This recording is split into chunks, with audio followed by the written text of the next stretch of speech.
babe. Hey. Hey, Dr. Dave here and Amy from Shore's Wellness Solutions, the Natural Health and Wellness Center. And we are here to talk about healthy snacking 101. So, what does that mean? I don't know. Does anyone snack? I feel like we're all sitting at home today. Well, for a lot of days, right? Oh my gosh, ridiculous, yes. So, most people are doing a lot more snacking than they normally would because they don't have anything else to do. So, what should we be doing? Did you see that picture on Facebook going around, day 1 of house quarantine snacking versus day 30? Yeah, not looking so good. But I think we're all experiencing that just a little bit because we're bored, right? So we need to figure out a few healthy snacks that we can be doing that's going to make us feel better, boost our immune system. What else do we want to do? Well, how about creating good habits during this time when we're home and working on developing them while we don't have a lot of outside interference going on? There you go. So let's talk a little bit about the benefits of snacking. Why is snacking so important anyway? Well, it helps with boredom, but I don't think that's what you're really looking for. Well, it does help with boredom, but what else does it do? It also helps to increase nutrient intake, helps to sustain energy levels, helps us recover from exercise, and weight maintenance. So it's really important to add those snacking bite-sized pieces in throughout our day so we can accomplish a lot more than just feeding our bodies.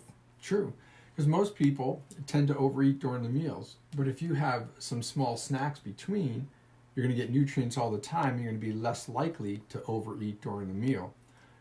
Also, as you said, sustaining energy levels. You know, a lot of people, you see that up and down of energy during the day. You know, you hit that afternoon slump of that 2-3 p.m. and you're looking for that, you know, Diet Coke and Snickers bar. Don't do that. And people struggle with, you know, what to snack on. We'll get to that in a minute.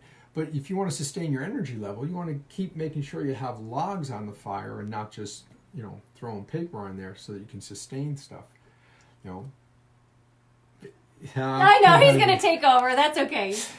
That's all right, just a little bit. But recovery with exercise. You know, it's important to have the right snack during the day after exercising, because you want to make sure you have some alkaline foods in there and not just eating proteins. Because if you're just eating proteins after exercise, the body's breaking down proteins from the exercise, your muscle tissue, and now it's trying to break down the proteins that you ate, and it's too stressful. So you really need some alkaline snacks in there that help with the body with recovery.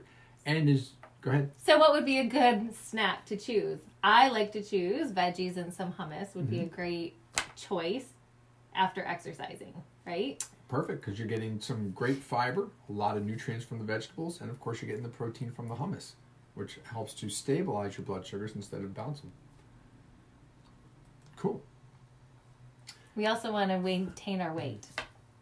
You do want to maintain your weight. And how do you do that? Oh, by making sure that you are being even keel with what you're eating. Yeah, so using healthy snacks also helps to maintain weight, especially when you're using vegetables, fruits, nuts, seeds.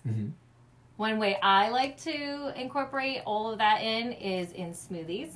I can put all of those things into a smoothie, but we're not going to talk about that now. We do have a smoothie making class coming up that we're going to be sharing those recipes and things for you with that also. Yeah, I tried making a smoothie about a week ago. It turned out to be a chunky. Yeah, he's banned from smoothie making, so I will be teaching that course. He did a chunky instead of a smoothie, and I'll post some pictures of that later. You're going to love it. It was a big chunk of mess. So I'll be in charge of the smoothie making class, and I will show you great ways to make your smoothies that will give you lots of nutrients. Awesome. Well, also with snacking, it's important for planning. You know, how many times are people out and about and they didn't plan for their snacks, so they're stopping somewhere and picking up something quick and convenient and things that aren't healthy. And so it's so important to make sure you're planning so that you're not out there binging and having good days and bad days, where you can really decrease the number of bad days of snacking that you're having because you planned and you pack things just in case you got stuck somewhere. Well, I think another important part of that is when you're going to the grocery store, you have your list of all the things that you're going to be purchasing first. But I think the biggest step to take afterwards is when you come home is to actually take the time to cut your vegetables up and package them into containers, Ziploc baggies, things so you already have your food ready. Take your eggs, hard boil them. You want to make sure you have them ready so you can just grab a quick one on your way out the door if you need to. It makes it a lot easier to not grab chips and all kinds of other unhealthy snacks if you already have your foods packaged, cut, and portioned as soon as you get home. So it's a really good, important step to take when you're going out and getting your fruits and vegetables or your nuts, is having them already packaged for you. So it's quick grab and go. It makes a lot of sense. And it's cheaper too. I mean, if you look at the price of a pound of nuts, a pound of fruit, a pound of vegetables versus a pound of junk, it really makes a big difference when you start looking at the price per pound as opposed to the price per bag that you're grabbing. Right. So what types of things should be included when we're looking for healthy snacks? I would start with things that are nutrient dense and low calorie. Okay. So what would be some examples? I would say, I know when you're looking at the FDA, they're always telling you whole grains. Okay. So let's talk a minute about whole grains, because there are some benefits to whole grains, but not all whole grains are created equal, and not everyone can handle them. So what would be some choices that you would suggest, and why? Can I start off with something that I would not suggest? Sure. I would not suggest wheat grown in the United States at all, because it's treated chemically 10 times from the time it's planted till the time it's harvested, and 3 of those times were glyphosate, Roundup, that we use on our weeds. And so it's very toxic to us, and the wheat has changed over the last 100 years, so the gluten content is so high, most people have trouble with it. Some that are totally gluten intolerant, where if they eat something off of something that had gluten cooked on it before, versus not as severe, where they just can't handle putting it in their body. So I would definitely not recommend things with wheat. But I would look at things that have steel cut oats. Really fantastic. Again, not for everybody, but that's a good place to start. Popcorn. I like popcorn. She knows I like popcorn. But I would do something that's popped in a pan, not air popped, because you want the butter on there and some good Himalayan or good sea salt, because we need that stuff. I would look at millet, quinoa. I was going to say, my favorite's quinoa. Yeah. That's one that I would use all the time, because there's a lot of varieties that you can do with quinoa. You can make it into a cold salad with lots of vegetables and some olive oil and things like that. You can also use it for breakfast or in between breakfast snack with some cinnamon and clove and a lot of other spices that really enhance the flavor and helps to fill you up. So quinoa is probably one of my favorites to use. Yeah, when she makes a pot of quinoa, she likes to hide it in the fridge, because she knows if I find it, it's gone. Right. You can always throw some berries on, and we choose berries if we're using fruit. Why do we do that? Because berries really are low on the glycemic index.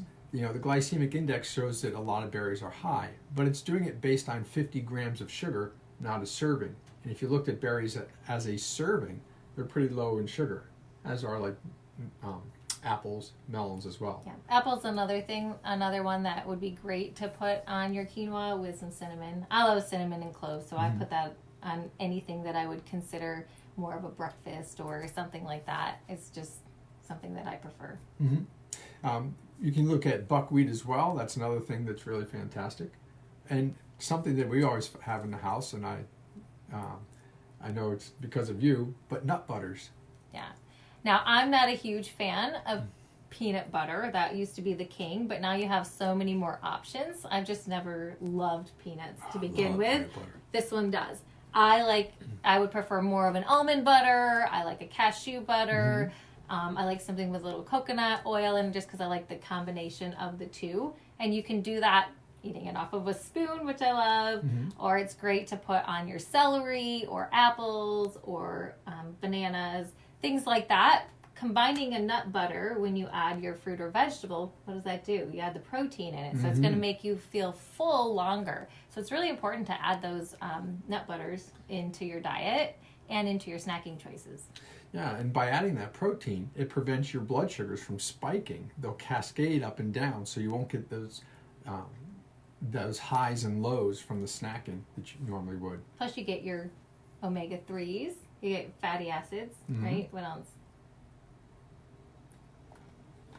Putting me on the spot you are. Okay. So you're going to get your omega-3s. You're going to get some magnesium, some selenium, some iron, really a good source of different minerals. And so nut butters are fantastic. You're going to get some fiber from them too as well, because remember, it's the legume part of the plant world. And fruit. We're going to talk about fruit. Okay, so everyone always says, oh, fruit's a great choice. Now, it is a great choice, but you have to be cautious with your fruit. Can I tell a story? Yes, I love telling stories. Yeah, of course. So about 3 summers ago, Jerry comes to my office. He's in his mid-70s, and he and his wife are great patients. And so he's sitting there, and I'm looking at his blood work, and his triglycerides were 602. And what does that really mean to you out there, right? Triglycerides should never be above 150. And I said to him, you're eating too much fruit. And he's sitting there saying, no, I'm not eating fruit, Doc. And I was like, Jerry, you're eating fruit. And his wife's behind him going, oh, yes, he is. And he's denying and denying. Turns out he was eating 11 pieces of fruit on average every day. And his triglycerides were 602. And so it's so important to be careful about the amount of fruit you eat, because it will have a direct effect not only on your blood sugars, but also on your cholesterol levels. And so you really should have 3 servings of vegetables for every 1 serving of fruit. Yes. And fruits are a really good source of many essential nutrients that you typically are lacking. So fruit is a good choice to add, but fruit's always best to put in a smoothie that we'll talk about, at a later date as well. But it is best to blend up that way. You want to also add a few other things with it, so you're not spiking your sugar levels. You're not raising your cholesterol and things like that people don't realize. If they have high cholesterol, fruit is a big contributing factor to it. So you want to make sure you're limiting your fruit, even though it's a great choice and it's going to be better for you than having chips or a Snickers bar, even though we love Snickers, right? No? Well, some people do like a little bite once in a while. Not that I have it often, but, let's be real. We're all human, and so every once in a while we have a little snack. So, anyhow. We're talking about snacking. Well, every once in a while we have a little snack that we probably shouldn't have. But what we're talking about today is counteracting that and really thinking about putting as many nutrients in your body. And if you change your thought process a little bit when you're snacking and you start thinking about what nutrients can I put in my body today, I think you start thinking a little bit differently with your snacking, because you'll start feeling better and you know that you're getting all of the healthy nutrients that your body needs. Yeah, I had a consultation earlier this morning with a patient from Oregon, and she was saying how so much better she's feeling, and she's got a calming sensation in her digestive tract. That's one of her primary issues. And I said, well, what changes have you made? And she says, I stopped eating grains.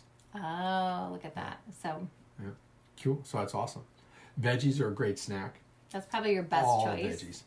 One of your best choices. Sure. That and adding protein with it. Would you consider tomatoes a vegetable or a fruit? I think it's a fruit. Yeah, I think it's a fruit too, but I always look at it as a veggie. Well, it seems like a vegetable, but I'm pretty positive a tomato is a fruit. Like you give me a pint of although I could eat it like the an cherry apple. tomatoes, the pint of those. I mean, I can eat that whole pint, and that'd be like half a snack. Yeah, I could do a whole tomato too.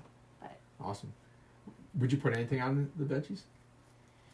it depends on what you're doing. So if you're cutting up vegetables, I always think it's great to put a nut butter on there. I love dips instead of eating things plain. So I'm a big component of hummus and lots of varieties of hummus.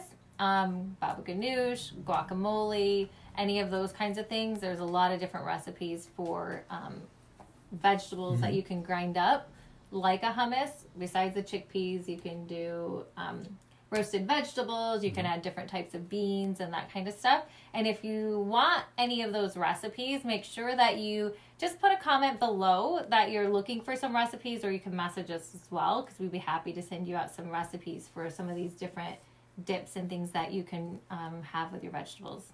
Okay. Eggs. I like eggs. They You make like- great snacks. Yeah. You're a bigger egg lover than I am. He likes the cooked eggs. I like eggs if they're hard boiled. So we like them differently. So, do. yeah. I like them hard boiled too. Deviled eggs. Yeah, that's probably one of my favorite ways of having it. So eggs, why are eggs really good? There's a lot of reasons. People are afraid of having eggs because people are told that it's going to raise their cholesterol. So let's have a little bit of a conversation real quick about eggs and, you know, the myths about them and what people can do or how much they should have or not have. Okay. Well, first off, eggs are rich in selenium, vitamin D, B12, different minerals like zinc, iron, and copper. Really good for you. The egg yolk has some great essential fats that we need, vitamin A, D, E, some vitamin F, but it also has something in there called lecithin, and lecithin helps to lower our cholesterol. And so if you're worried about eggs raising your cholesterol, like your primary care might have mentioned, you have to eat about 4 dozen a day. Oh. I don't even think I can come that close to eating 4 dozen a day. So I always recommend to all our patients, and I've done this for years, listen, if you're talking to your primary and they're talking to you about nutrition, the first question you want to ask them is, how much nutrition training have they had? You know, because you want to make sure that they're in the know about what they're talking about, not just giving you some information that's hearsay, like with eggs. And eggs are really healthy, really good protein source, and really important as part of your diet, unless, of course, you have an allergy to them. Right. Awesome. Right. Seafood. Seafood's another option that you can have as a snack. I love smoked salmon.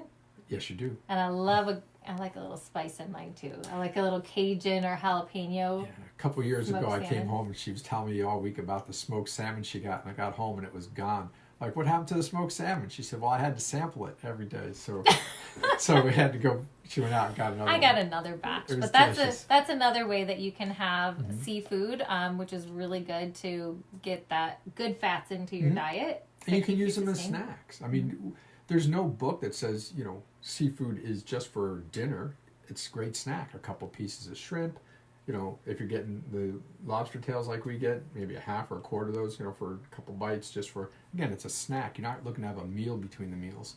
Well, also seafood provides essential nutrients. It helps promote heart health.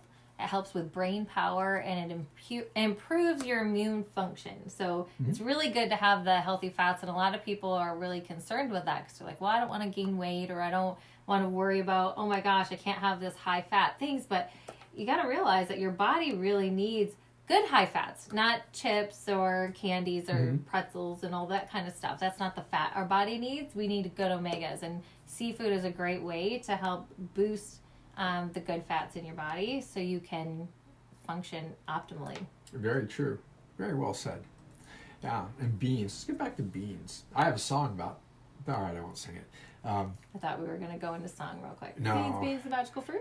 Yeah. Well, no, not all right. Not today. Okay. This is live. Oh, great. Right. Yes. So, but beans. When Amy was talking about hummus earlier for using as a dip, because she likes different things to dip into. But when you're looking at hummus, it's made from garbanzo beans, from chickpeas. And there's some people that can't handle chickpeas. So I say, have hummus. Well, I can't have chickpeas. I get it. But you can use the cannoli beans. The cannellini beans, not the cannoli. Where's my mind? The cannellini beans. You can use red kidney beans, navy beans. You can use black beans. And you can make your own hummus out of that with a food processor and some olive oil and some garlic. And absolutely really delicious. A lot of protein, a lot of fiber in there, and so really fantastic snack items that are really healthy for you. And it has a lot of antioxidants, vitamins, minerals such as copper, folate, iron, magnesium, phosphorus, potassium, zinc. There's a lot of really good health benefits when you add beans into your diet. So awesome. And we're not really talking about the refried beans you get at the Mexican restaurants. We're talking about fresh beans. Right. Yeah. Tastes good. And you can do a lot of in soups too. Like if you're not really sure what to do with beans and you're not into making dips, throw them in your soups. Just throw a bunch of different kinds into your soups when you're making them, and you'll have a lot more nutrients in your diet. Cool. Well said. Yeah. What about dairy? What's your thought on dairy? Because I know a lot of people talk about dairy. Go ahead. Sorry, I didn't mean to cut you off. That's okay. No, you're good. So a lot of people, we talk about dairy, and there's mixed mixed ideas about should we have dairy, should we not have dairy, and I think there are some dairies that are good for us and some dairies that are not so good. So let's talk about that for just a moment. So cow's milk is great for a baby cow because that's what it was designed for. Take that 90-pound calf and help get it to a 2,000-pound heifer that it's going to be ready for slaughter or give more milk. But when we look at dairy, we want things that have been processed by enzymes. Because when we look at milk, milk has been pasteurized, and when you pasteurize it, heat it, it destroys the phosphatase enzyme, which makes it very difficult for our bodies to break it down and absorb it. But if you have enzymes that do that, that's when you look at yogurt and different cheeses, because that helps to break down the milk sugars, so it's easier for us to absorb. Now with yogurt, yogurt can be really good, but you have to be very careful because today's yogurts are filled with tons of added sugar, color agents, and things like that. So it's really best to get a plain yogurt, and you can always add your own berries or something like that to it. Berries, cinnamon, clove. I'm back to the spices because those crushed nuts. Yeah, you can add different nuts into that as well. So it's really best to get a plain without the sugar and add your own nutrients to it to get that flavor that you're looking for. And don't buy low fat. No. Buy our bodies need fat. Most people don't know this. If you have less than 20% fat in your diet, then you're going to start to strain your endocrine system, your brain, your heart, your muscles. It's most of the body. Our diet should be about 30% fat. And so buy regular yogurt, not the fat-free. Right, yeah. Stick away from the fat-free. Usually when there's fat-free, they also have a lot of added chemicals that we really don't need because our body has to work a lot harder to process them. So it's really best to get something high-fat, plain, and then you can fill it in with all your own good nutrients. Awesome. So let's see. If we're going to look for some do-it-yourself snacking, right? Everybody likes to do it themselves. We talked about this earlier. You know, when you go grocery shopping, it's really important to prepare. You want to prepare ahead of time. So have all your snacks pre-prepared. You can have a variety of mixed nuts that you can have already in little Ziploc baggies or what are those little plastic containers? I can't even think of what are the little plastic containers called? Little plastic containers. No. Anyhow, yeah. So you can have everything pre-packaged. Have your you can have your berries all put together with some almond butter, nuts. I say make your own trail mix, but I struggle with that because most people when they make their trail mix, they're putting in lots of dried fruit, the raisins and apricots and all those things. And when you dry your fruit out, everyone adds those kinds of things as well. But I find when you're doing that, you're getting a lot of sugar in your diet. And when you're eating that, you're spiking your sugar levels, which is not a great way to maintain your diet. Correct. Right? So you want to make sure, I think it's always better to do more seeds, more nuts. You know what's great with nuts? You put them in a plastic baggie, or are you looking for the word Tupperware? Yeah, that's what I was trying to think of. Thank you. You put them in a plastic container with a lid on it, but a little bit of cocoa powder, just plain cocoa powder, and shake it up. Now you can have some good raw nuts. I would throw cinnamon and clove in that too. All right, with cinnamon and ground clove as well, but now you can have some raw nuts that are flavored with the cocoa, the cinnamon, and the clove. There you go. Make some great flavor choices. Another good choice. Thanks.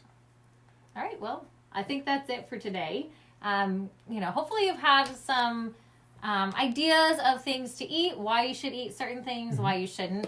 Really what it boils down to is you really want to get as many nutrients and vitamins and minerals and things into your body, good fats, so you can be sustained, you can stay on a healthy weight, you can recover from your exercise, which we're probably doing more of because we're bored. I've noticed we're out walking the dog always, and there's so many more people out and about riding their bikes, walking the dog. Yes. But you also want to be sure that you're getting all of the nutrients in your body that you can feel your best, right? You can recover from the exercise. You can... better thought process. Exactly. Better elimination, if you know what I mean. Yeah, so you want your digestive tract working the way it should. So all these things are going to be great tools for that. if you're looking to get more information about anything that we discussed today, you're not really sure what to eat, you want a recipe, or you're wanting to just know, hey, this is how I'm feeling, what nutrients can I put into my body, or what can I do that's going to help me feel better, just send us a quick message. You can go in Messenger and send us a message. You could go to our website, shoreswellnesssolutions.com, as well, and you can just pop us a message there. There's a spot right when you go to the page that, asking us. We would love to do or sit down and have a free consultation with you to just kind of see how we can help. So please don't hesitate to reach out to us if you're wanting to just learn more on what you can do, because we would love to chat with you and help you feel your best. We're here to help. Yes, we are. So that's I'm Dr. Dave, and of course Amy. Shores Wellness Solutions, the Natural Health and Wellness Center. And we want to be your inspiration for healthy living. Thanks, babe. You're welcome. Have a great day. Bye.